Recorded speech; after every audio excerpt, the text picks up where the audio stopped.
Iran Israel युद्ध को रोकने के लिए मध्यस्थता करेगा भारत। भारतीय विदेश मंत्री जयशंकर का आया बड़ा बयान।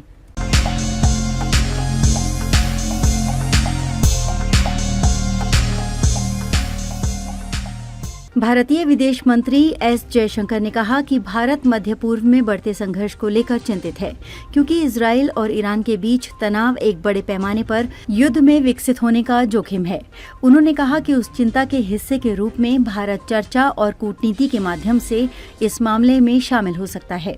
यानी ईरान और इजरायल के बीच चल रहे संघर्ष के बीच भारत ने मध्यस्थता करवाने और तनाव कम करवाने के संकेत दिए हैं। भारतीय विदेश मंत्री ने कहा कि कठिन समय में कम्युनिकेशन के महत्व को कम मत समझिए।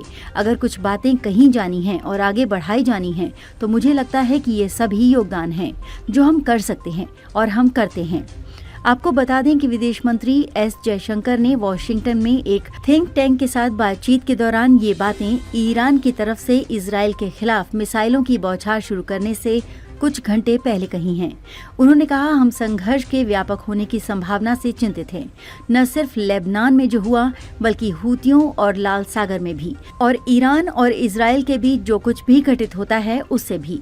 विदेश मंत्री ने इस बात पर भी जोर दिया कि किसी भी देश की प्रतिक्रिया में अंतर्राष्ट्रीय मानवीय कानून का पालन किया जाना चाहिए और नागरिकों को नुकसान पहुंचाने से बचना चाहिए। उन्होंने कहा कि हम 7 अक्टूबर को आतंकवादी हमला मानते हैं। हम समझते हैं कि इजरायल को जवाब देने की जरूरत थी, लेकिन हम ये भी मानते हैं कि किसी भी देश की प्रतिक्रिया में अंतर्राष्ट्रीय मानवीय कानून को ध्यान में रखना चाहिए और उसे नागरिक आबादी को किसी भी तरह के नुकसान या प्रभाव के बारे में सावधान रहना चाहिए।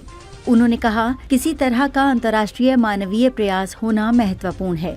आपको बता दें कि ईरान ने हिजबुल्लाह प्रमुख हसन नसरल्लाह की हत्या और क्षेत्र में इजरायली सेना की तरफ से जारी सैन्य हमले के जवाब में मंगलवार को इजरायल में कम से कम 180 मिसाइलें दागी हैं। इस घटनाक्रम से मध्य पूर्व क्षेत्रव्यापी युद्ध की आशंका है, जबकि इजरायल और अमेरिका ने तेहरान के खिलाफ जवाबी कार्रवाई करने की कसम खाई है।